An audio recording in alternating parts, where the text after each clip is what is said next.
আমরা আসছি 2500 কৃষ্ণপুরা কাকার পিঠার দোকানে। এখানে বিশাল সিরিয়াল ধরে পিঠা নিতে হয়। আমি আধা ঘন্টা অপেক্ষা করার পর আমার সিরিয়াল আসছে। সেই মজার পিঠা।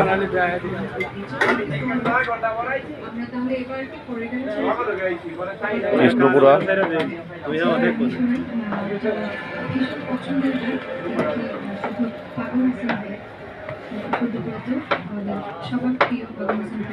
চালের গুঁড়ার সাথে খেজুরের গুড় এবং নারিকেল।